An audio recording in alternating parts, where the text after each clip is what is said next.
நாடார்களின் வரலாறு, ஆன்மீகம், அரசியல், விளையாட்டு மற்றும் அனைத்து செய்திகளும் உடனுக்குடன் தெரிந்து கொள்ள நாடா டுடே டிவியை சப்ஸ்கிரைப் பண்ணுங்க, லைக் பண்ணுங்க, ஷேர் பண்ணுங்க, கமெண்ட் பண்ணுங்க. பக்கத்துல இருக்கிற பெல் பட்டனை கிளிக் பண்ணுங்க. பெரம்பூர் காய்கனி அங்காடி எண் 22 பாரதி சாலை, பெரம்பூர், சென்னை 11 சார்பாக பெருந்தலைவர் காமராஜரின் 123வது பிறந்த நாள் விழா மற்றும் அங்காடியின் 29வது ஆண்டு விழா நிகழ்ச்சிகள் நடைபெற்று கொண்டிருக்கின்றன.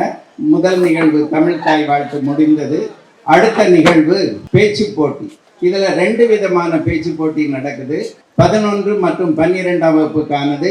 இது தமிழக வளர்ச்சியில் காமராஜரின் பங்கு. இது 11 மற்றும் 12ஆம் வகுப்புக்கானது. 9 மற்றும் 10 வகுப்புக்கான தலைப்பு தமிழக கல்வி வளர்ச்சியில் காமராஜரின் பங்கு. இதுல 2 தலைப்பிலையும் முதல் பரிசு 5000, 2வது பரிசு 3000, 3வது பரிசு 2000.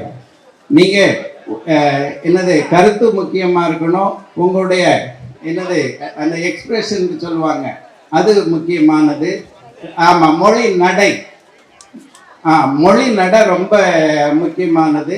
என்னென்ன எல்லாம் உங்க டீச்சர் தான் எல்லாம் ஆமா, கருத்து நல்லா இருக்கணும். இதெல்லாம் உங்க டீச்சர் எல்லாம் சொல்லி கொடுத்துருப்பாங்க. இதற்கு உட்பட்டு நீங்க நல்லா பேசணும், அருமையா பேசணும். நீங்க மேடையில ஏறுறது சாதாரண விஷயம் அல்ல. எல்லாரும் கவனிச்சுக்கிடுங்க, மேடையில ஏறுறது சாதாரண விஷயம் அல்ல. எல்லாராலும் முடியாது மேடையில ஏறுறது. மிகவும் கஷ்டமான ஒரு விஷயம், மிகவும் கஷ்டமான விஷயம். அதனால மேடையில ஏறினாலே உங்களுக்கு 5 மார்க் தந்துடுவாங்க. 10க்கு மேடையில் ஏறினாலே 5 மார்க் தந்துடுவாங்க. ஏன்னா மேடையில் ஏறுறது அவ்வளவு பெரிய விஷயம். மேடையில் ஏற இருக்கும் அன்பான பிள்ளைகளுக்கு வாழ்த்துக்கள். ஏன்னா சில பிள்ளைங்கள் என்ன பேசுறோன்னு தெரியாம இத்துடன் எனது பேச்சை முடிக்கிறேன் அப்படின்னு சொல்றதுக்கு பதிலாக இத்துடன் எனது மூச்சை முடிக்கிறேன். அவ்வளவு கஷ்டமானது எனது பேச்சு போட்டி, மிகவும் கஷ்டமானது. அதனால உங்கள்கிட்ட வெளித்தட்டம் கேட்கல, பொன் தட்டம் கேட்கல, ஒரே ஒண்ணுதான், கைத்தட்டு மட்டும்தான். முதுகலை தமிழாசிரியை ஒரு பள்ளியில், எந்த பள்ளியிலலாம் சொல்ல மாட்டேன், அது ரகசியம். வாழ்த்துக்கள். இவங்க மிஸ்ஸஸ் ஹெலன் கனகமணி. அவங்க ஒரு மிடில் ஸ்கூலில் தலைமை ஆசிரியராக இருக்காங்க. அவங்க மிஸ்ஸஸ் தமிழரசி. அவங்களும் தமிழ் துறை ஆசிரியர் தான். அப்போ உங்களை தேர்வு செய்வதற்காக வந்திருக்காங்க. 3 பேரும் மிக முக்கியமானவர்கள். இவங்களுடைய டீச்சர் தான் அவங்க. தாய், கிட்டத்தட்ட தாயும் செய்யும். உட்காருங்க. வாழ்த்துக்கள். அன்னை மொழியே, அழகார்ந்த செந்தமிழே, முன்னைக்கும் முன்னை முகிழ்த்த நறுங்கனியே, கண்ணி குமரி கடல் கொண்ட நாட்டிடையில் மண்ணி அரசிருந்த மண்ணுலக பேரரசே என்று போற்றப்படும் என் தமிழ் அன்னையை வணங்கி அவையோர் அனைவருக்கும் என் கண் வணக்கங்களை கூறி என் உரையை துவங்குகிறேன். போராடி உயர்ந்த வித்தகர் அவர், மனிதன் மகத்தானவன் என்று பள்ளிக்கூடம் செல்லாமலே பாடம் கற்பித்த படிக்காத மேது, தமிழகம் கண்டித்த மகத்தான தலைவர், தனது தன்னலமற்ற எளிய வாழ்க்கையினால் பல தலைமுறைகளுக்கு பின்னாலும் அவரை வெகு உயரத்தில் வைத்திருப்பது அவரின் வாழ்வியல் நெறியே. ஆம், ஒரு ஒத்த வேட்டியை ரப்பர் செருப்பு தேய தேய தமிழ்நாடு முழுக்க அலைந்து பார்த்தார். அங்கு மாடு வைத்துக் கொண்டிருந்த ஒரு சிறுவனை கூப்பிட்டு கேட்டார், ஏன்பா பள்ளிக்கூடம் போகலையா கண்ணு என. அதற்கு அந்த சிறுவன், நான் பள்ளிக்கூடம் போறேன், எனக்கு சோறு யாரு நீயா போடுவேன் என கேட்டான். மனசுடைந்து போன அந்த தலைவர் வேகமாக செல்கிறார். கோட்டை கொத்தலங்கத்தில் கோபான்களும் சட்டமன்ற உறுப்பினர்களும் இருக்கக்கூடிய கோட்டை கொத்தலத்தில் அமர்ந்து உத்தரவு போடுகிறார். தமிழ்நாட்டில் பள்ளிக்கூடம் கட்டுங்கள், ஒவ்வொரு பள்ளிக்கூடத்திலும் மத்திய உணவை இலவசமாக போடுங்கள் என தமிழ்நாட்டில் கல்வி புரட்சியை விதைத்திட்டவர் காமராசர் எனும் மகத்துவமிக்க தலைவரே. எல்லோரும் குழந்தைகளின் புத்தக பையை பார்த்தார்கள். ஆனால் அந்த ஒத்தை மனிதர் மட்டும்தான் குழந்தைகளின் இறை பையை பார்த்தார். 1953ஆம் ஆண்டு முதலமைச்சர் ஆன பின்பு ராஜாஜியால் கொண்டு வரப்பட்ட குலக்கல்வி திட்டத்தை கைவிட்டு அவரால் மூடப்பட்ட 6000 பள்ளிகளை மீண்டும் திறந்தது மட்டுமல்லாமல் 17,000த்திற்கும் மேற்பட்ட பள்ளிகளை திறந்தார். இதனால் ஆங்கிலேயர் காலத்தில் வெறும் 7 விழுக்காடுகளாக இருந்த கல்வி கற்போரின் எண்ணிக்கை இவரது ஆட்சியில் 37ஆக உயர்ந்தது. அக்காலத்தில் கற்கை நன்றே பிச்சை புகிடும் கற்கை நன்றே என பிச்சை எடுத்தாவது படிக்க வேண்டும் என்றார்கள் நமது முன்னோர்கள். ஆனால் காமராசரோ, வேண்டாம் பிள்ளைகளே, நீங்கள் படியுங்கள், நான் உங்களுக்காக ஊராக சென்று பிச்சை எடுத்தாவது உங்களை படிக்க வைப்பேன் என தன் நாட்டு பிள்ளைகளுக்காக பிச்சை எடுப்பேன் என்று சொல்கின்ற ஒரு தலைவரை நம்மால் கற்பனை செய்து கூட பார்க்க முடியாது. தமிழ்நாட்டில் ஒதுக்கப்பட்ட சமுதாயத்தினர்களுக்கான இடஒதுக்கீட்டை உறுதி செய்யும் ஒரு கம்யூனல் ஜியோ செல்லாது என உயர் நீதிமன்றமும் உச்ச நீதிமன்றமும் தீர்ப்பளித்தது. ஆனால் காமராசர் பிரதமர் நேருவிடம் வலியுறுத்தி அரசியல் அமைப்பு சட்டத்தில் முதல் திருத்தம் கொண்டு வர வித்திட்டார். இதனால்தான் ஒதுக்கப்பட்ட சமுதாய மாணவர்கள் இன்று கல்வி வேலை வாய்ப்புகளில் முன்னுரிமை பெறுகின்றனர். காமராசர் ஐயா ஒரு பொதுக்கூட்டத்திற்கு போய்விட்டு திரும்பி வந்து கொண்டிருந்தார். அன்று வலது பக்கத்தில் துண்டு போடுவதற்கு பதிலாக இடது பக்கத்தில் துண்டு போட்டிருந்தார். இதை கவனித்த பத்திரிகையாளர்கள், ஏன் ஐயா துண்டை மாற்றி போட்டிருக்கீங்க என கேட்க, அவர் சிரித்தபடியே அதெல்லாம் ஒண்ணும் இல்லப்பா, சும்மாதான் போட்டிருக்கேன் என்கிறார். அவர்கள் மீண்டும் மீண்டும் கேட்க, அதெல்லாம் ஒண்ணும் இல்லப்பா, இடது பக்கம் சட்டை கிழிஞ்சிருக்கு, அந்த கிழிஞ்ச சட்டையை மறைக்கத்தான் இடது பக்கமா போட்டிருக்கேன் என சொல்லி துண்டை விளக்கி கிழிந்த சட்டையை காட்டினார். சற்றும் எதிர்பார்க்காத பத்திரிகையாளர்கள் திகைத்து போகின்றனர். இப்படி ஒரு தலைவரா என கேட்டாலே கண்ணீரை தவிர வார்த்தையே வரவில்லை. அவர் நினைத்திருந்தால் 1000 சட்டைகளை அடுக்கி வைத்து அணிந்திருக்கலாம். ஆனால் அவரின் மனம் அதையெல்லாம் நாடவில்லை. உயர்வு மக்களின் உயர்வு என எண்ணியது. அதனால்தான் அவரது ஆட்சி இயற்றலும் மீட்டலும் காத்தலும் காக்க வகுத்தலும் வல்லது அரசு எனும் வள்ளுவரின் வாக்கிற்கு இணங்க அமைந்திருந்தது. ஐயா, நீ கட்டிய அணைகளில் தான் இன்னும் தாகம் தீர்த்து கொண்டிருக்கிறோம். நீ தொடங்கிய தொழிற்பயிற்சியில் தான் இன்னும் மாக்கத்திக் கொண்டிருக்கிறோம். நீ போட்ட சோற்றில் தான் இன்னும் படித்துக் கொண்டிருக்கிறோம். ஏழையாக பிறந்து மக்களுக்காக ஏழையாகவே இருந்த மனிதா, நீ தமிழ்நாட்டுக்கு ஆற்றிய தொண்டுகளை இம்மண் எப்போதும் மறக்கலாகாது என கூறி வாய்ப்பளித்தமைக்கும் வாய்மொழி கேட்டமைக்கும் நன்றி கூறி விடைபெறுகிறேன். நன்றி, வணக்கம். பெருந்தலைவர் என்பார், கருப்பு காந்தி என்பார், படிக்காத மேதை என்பார், கல்வி நாயகன் என்பார், கிங் மேக்கர் என்பார், ஏழை பணக்காரன் என்பார் என்ற பல பெயர்களை கொண்ட கர்ம வீர காமராஜர் பிறந்த நாளை முன்னிட்டு பேச வாய்ப்பு கொடுத்த பெரம்பூர் காய்கறி சிறப்பங்காடிக்கும் மற்றும் என் அன்பார்ந்த மக்களுக்கு முதற்கண் வணக்கத்தை தெரிவித்துக் கொள்கிறேன். எனது பெயர் ஜே பரத்குமார். நான் 10ஆம் வகுப்பு பிரிவில் படிக்கின்றேன். நான் உரையாட வருவது கர்ம வீர காமராஜரை பற்றி. தமிழக கல்வி வளர்ச்சியின் காமராஜரின் பங்கு.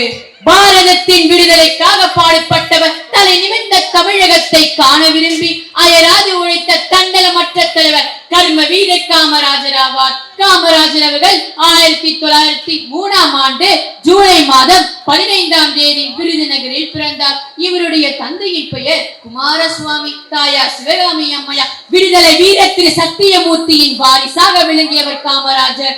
1954ஆம் ஆண்டு தமிழக முதலமைச்சராக பதவியேற்றார். காமராஜர் அவர்கள் கல்வி வளர்ச்சிக்காக ஆற்றிய சிறப்பான தொண்டுகளை போற்றும் வகையில் அவருடைய பிறந்த நாளான ஜூலை 15ஆம் தேதி கல்வி வளர்ச்சி நாளாக கொண்டாடப்பட்டு வருகிறது.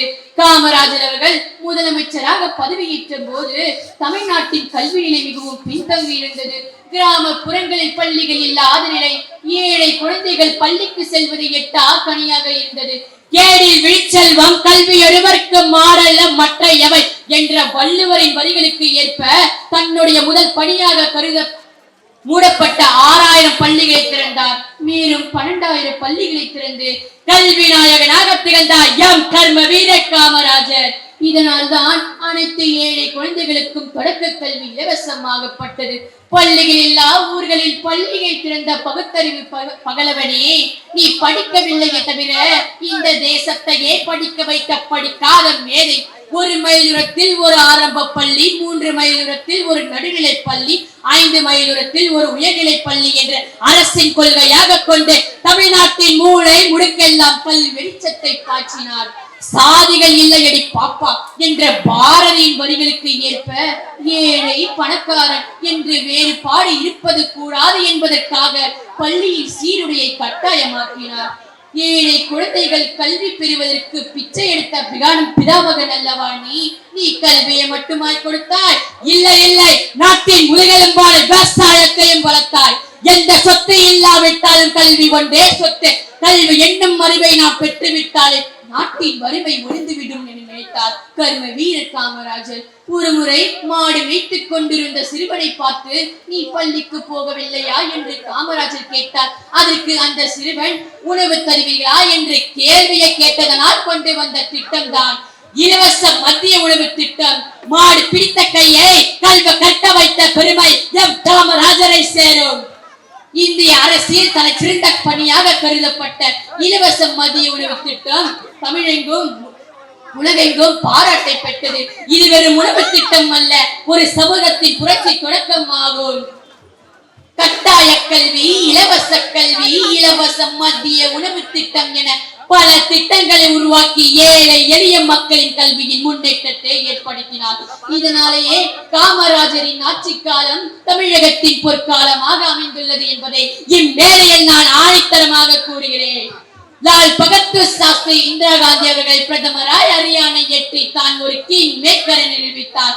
1976ஆம் ஆண்டு இந்திய அரசின் மிக உயரிய விருதான பாரத்னா விருது மத்திய அரசால் அவருக்கு வழங்கப்பட்டது. எல்லோருடைய வாழ்க்கையும் வரலாறு ஆவதில்லை, வரலாறை ஆனவர்கள் தனக்காக வாழ்ந்ததில்லை என்ற பொன்மொழிக்கு பொருந்தி வாழ்ந்தவர் எம் கர்ம வீர காமராஜர் என்பதை மேலேதான் அழைத்துக் கோருகிறேன். அவர் மறைந்தாலும் அவர் புகழ் என்றும் மறையாது.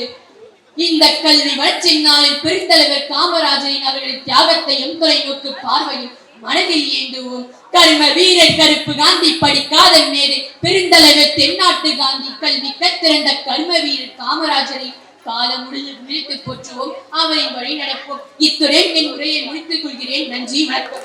இன்று என்னை போன்ற மாணவ செல்வங்களே, இன்று நீங்கள் கல்வி பயில்கிறீர்கள் என்றால் அதற்கு முழு காரணம் கர்ம வீரர் பெருந்தலைவர் தென்னாட்டு காந்தி கிங் மேக்கர் என்று பல பெயர்களை கொண்ட காமராஜர் ஒருவரே.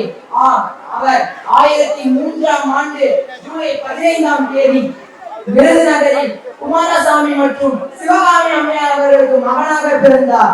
அவருடைய தங்கை நாகம்மாள். இவர் பெரிதாக ஒன்றும் படிக்கவில்லை, ஆனால் தன் மாநிலத்தில் உள்ள அனைவரும் படிக்க வேண்டும் என்று எண்ணியவர் தான் இந்த கர்ம வீரர் காமராஜர். ஏன் தனக்காக சொத்து சேர்க்காமல் விலை மதிப்பே இல்லாத ஒரு கல்வியை நமக்காக விட்டு சென்றார்.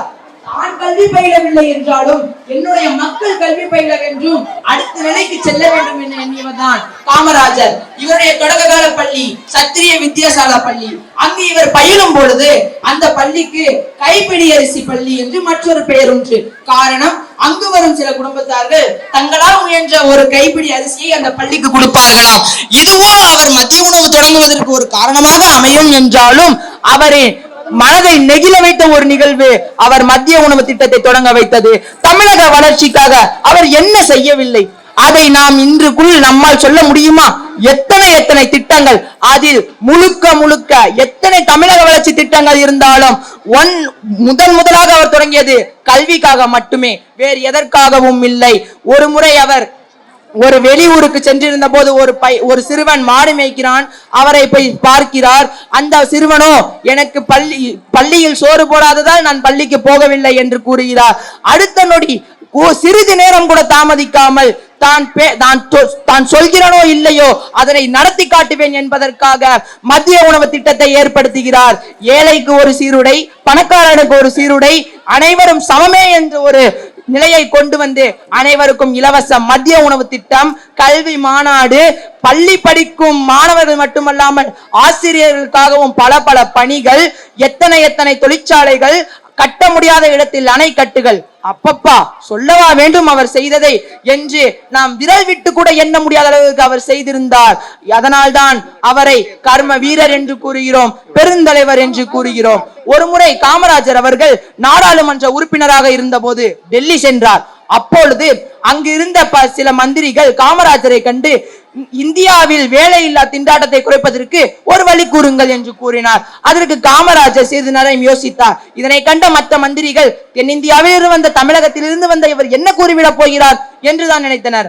ஆனால் அங்கு நடந்தது என்ன தெரியுமா?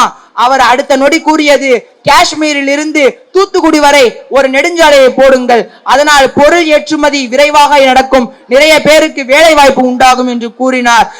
காலங்கள் போகுது. சிறிது நாட்கள் கழித்து காஷ்மீரில் இருந்து தூத்துக்குடி வரை நெடுஞ்சாலை தொடங்கப்படுகிறது. அன்று இந்தியாவில் வேலை இல்லாத ஒரு நிலைமை இருந்த பொழுது இவர் செய்த இந்த ஒரு நெடுஞ்சாலைக்கான ஒரு அடிக்கல் நாட்டமே இன்று பல பேருக்கு வேலை வாய்ப்பு அளித்துள்ளது என்பதை கூறிக்கொள்கிறேன். சரித்திரம் என்று கூறுகிறோமே, சரித்திரம் என்றால் என்ன? சரித்திரம் என்றால் நடந்து முடிந்துவிட்ட சம்பவங்களின் தொகுப்பு அல்ல. போரில், புரட்சியில், ஆட்சியில், கட்சியில், பொதுப்பணியில் எவன் தலைமை தாங்குகிறாரோ அவரே சரித்திரம் படைக்கிறார். அந்த வகையில் ஒரு மக்களாட்சி ஏற்கும் ஒரு தலைவரோ ஒரு தலைவர் தான் ஏற்றுக்கொண்ட லட்சியத்திற்காக உழைக்க வேண்டும், தியாகம் புரிய வேண்டும், பத்தரை மாற்று தங்கமாக திகழ வேண்டும் என்பதற்கு காமராஜர் எடுத்துக்காட்டாகவும் இலக்கணமாகவும் இருந்ததால் தான் இன்று அவர் வாழ்க்கை சரித்திரமாக போற்றப்படுகிறது என்று கூறலாம்.